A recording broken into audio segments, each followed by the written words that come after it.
My dear brothers and sisters, today we shall study the next paragraph of the lesson. The name of the lesson is A Letter to God. प्रिय भैया बहनों, आज के video में हम सभी class 10th के पहले पाठ के अगले पैसेज का अध्ययन करेंगे। तो हमको यहाँ से अध्ययन करना है, don't be so upset. Don't be so upset even though this seems like a total loss. तो इसको समझने से पहले आपको हम बता दें कि लेंचो की फसल तूफान से पूरा नष्ट हो जाता है और उसके बाद से लेंचो तथा उसके परिवार के सभी लोगों की एकमात्र यही आशा थी कि ईश्वर से हमें कुछ सहायता मिल सकती है। तो उसके बाद से आगे दिया हुआ है, don't be so upset even though this seems like a total loss. Don't be so upset. तो लेंचो कहता है कि इतने दुखी मत हो, even though this seems like a total loss, यद्यपि यह संपूर्ण हानि परिलक्षित हो रही है। यद्यपि यह संपूर्ण हानि परिलक्षित हो रही है, दिखाई दे रही है, इसके बाद भी तुम इतने दुखी मत हो। अपने परिवार को लेंचो थोड़ा सा सांत्वना देता है और कहता है कि इतने दुखी मत हो, डोंट बी सो अपसेट, इतने दुखी मत हो। यद्यपि संपूर्ण हानि यह परिलक्षित हो रही है, दिखाई दे रही है, उसके बाद भी तुम इतने दुखी मत हो। Remember no one dies of hunger. Lencho कहता है कि रिमेंबर, याद रखो, कोई भी व्यक्ति भूख से नहीं मरता है। लेंचो अपने परिवार के लोगों को, अपने बच्चों को, अपनी पत्नी को समझाता है कि याद रखो कि दुनिया में कोई भी व्यक्ति भूख से नहीं मरता है। याद रखो कि कोई भी भूख से नहीं मरता है। That's what they say, no one dies of hunger. That what they say, that's मतलब जो है, व्हाट दे से यानी जो कुछ वे कहते हैं। अर्थात इसका अर्थ ये है कि लोगों का यही कहना है, या कहने का मतलब यही है कि no one dies of hunger, कोई भी व्यक्ति भूख से नहीं मरता है। इसका अर्थ यही बताया गया है कि इस बात को सदैव याद रखो, और सभी यही कहते हैं कि कोई भी व्यक्ति भूख से नहीं मरता है। All through the night Lencho thought only of his one hope, the help of God। यहाँ से देखेंगे, all through the night, पूरी रात्रि Lencho thought only of his one hope, पूरी रात्रि लेंचो केवल एक ही आशा के बारे में सोचता था, the help of God, ईश्वर की सहायता। लेंचो केवल एक ही आशा के बारे में सोचता था, द हेल्प ऑफ गॉड, ईश्वर की सहायता। Whose eyes as he had been instructed, जिसकी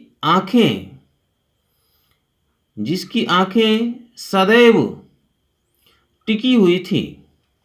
as he had been instructed यानी जिसकी आंखें, जैसा कि वह निर्देशित किया गया था, जैसा कि उसकी आंखें टिकी हुई थी। सी एवरीथिंग, मानो कि सब कुछ देख रही हो। Even what is deep in one's conscious, यानी जैसा कि एक व्यक्ति के अंतरात्मा में गहरे रूप में समाया हुआ हो। इसमें यह बात बताई जा रही है कि लेंचो की फसल तूफान से पूरा नष्ट हो जाती है, तो लेंचो के मन में इस तरह से यह घटना समाहित हुई थी कि जैसे मानो कि वह सब कुछ देख रहा हो। इस तरह से वह घटना उस लेंचो के हृदय में गहरे रूप में समाई हुई थी। पुनः इसको देख लेंगे यहाँ से। As she had been instructed see everything, जैसा कि उसे निर्देशित किया गया हो, इंस्ट्रक्टेड माने निर्देशित किया गया हो, या जैसा कि उसकी आंखें टिकी हुई हो। सी एवरीथिंग, प्रत्येक वस्तु को देख रही हो। Even what is deep in one's conscious, यानी जैसा कि एक व्यक्ति के अंतरात्मा में गहरे रूप में समाया हुआ हो, उस तरह से वह घटना लेंचो के मन में समाया हुआ था। Lencho watch an ox of a man. Lencho watch an ox of a man, इसका अर्थ ये है कि लेंचो एक व्यक्ति होते हुए भी एक बैल के समान था। Lencho watch an ox of a man, Lencho एक व्यक्ति होते हुए भी एक बैल के समान था। इसका अर्थ क्या है कि लेंचो बहुत ही परिश्रमी था। Lencho watch an ox, Lencho को एक बैल की संज्ञा दी गई है। तो यहाँ पर देखेंगे Lencho watch an ox of a man, यानी लेंचो एक व्यक्ति होते हुए भी एक बैल की तरह था। Working like an animal in the fields, जो अपने खेतों में एक जानवर की तरह कार्य करता था। जो खेतों में एक जानवर की तरह कार्य करते हुए लेंचो एक व्यक्ति होते हुए भी एक बैल के समान था। But still he knew how to write, किंतु इसके अतिरिक्त वह पढ़ना लिखना भी जानता था। इसके अतिरिक्त वह लिखना भी जानता था, यानी खेती बाड़ी का कार्य लेंचो करता था, लेकिन इसके साथ साथ वह कुछ लिखना पढ़ना भी जानता था, लिखना जानता था। The following Sunday at daybreak he began to write a letter. The following Sunday,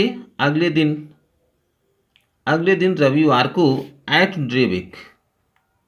day break, प्रातःकाल के समय, he began to write a letter,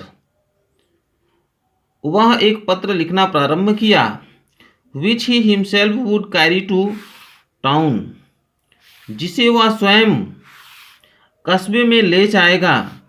and place in the mail, और पत्र पेटिका में डाल देगा।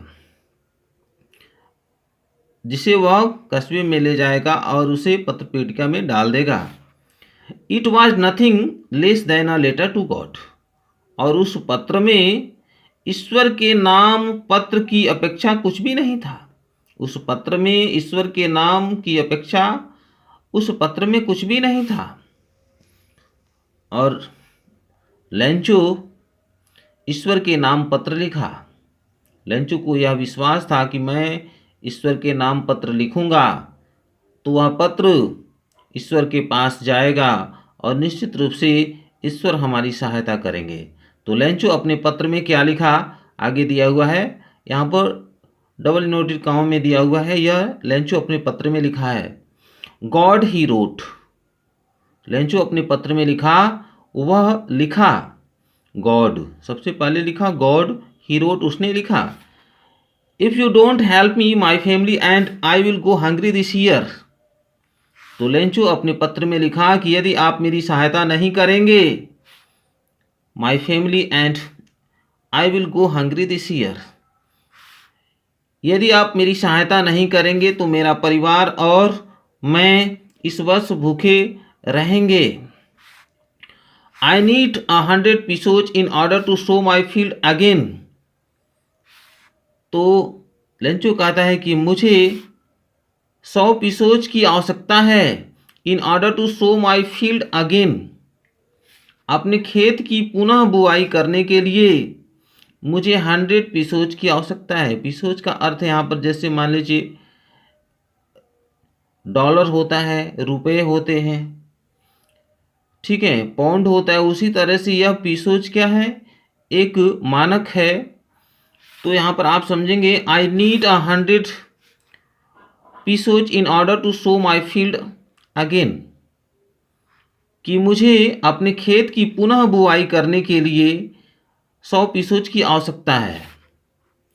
And to live until the crop comes, और तब तक मैं जीवित रहूं जब तक कि फसल तैयार नहीं हो जाते हैं, तब तक जीवित रहने के लिए और अपने फसल की पुनः बुआई करने के लिए मुझे 100 pesos की आवश्यकता है।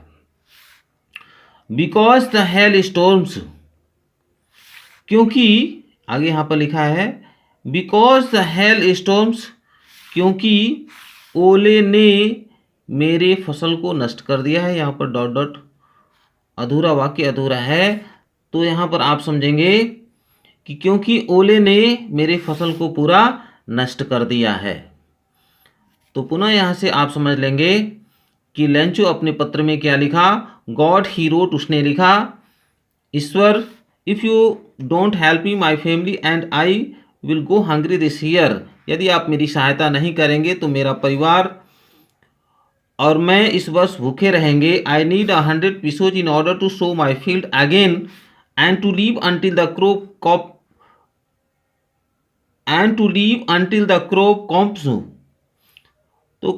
तो इसमें लिखा हुआ है, लेंचो अपने पत्र में लिखा कि मुझे 100 pesos की आवश्यकता है, कि अपने खेत की पुनः बुआई करने के लिए मुझे 100 pesos की आवश्यकता है, और जब तक कि फसल तैयार नहीं हो जाते हैं तब तक जीवित रहने के लिए और अपने खेत की पुनः बुआई करने के लिए मुझे 100 pesos की आवश्यकता है। बिकॉज द हेल स्टॉर्म्स, क्योंकि ओले ने मेरे फसल को नष्ट कर दिया है।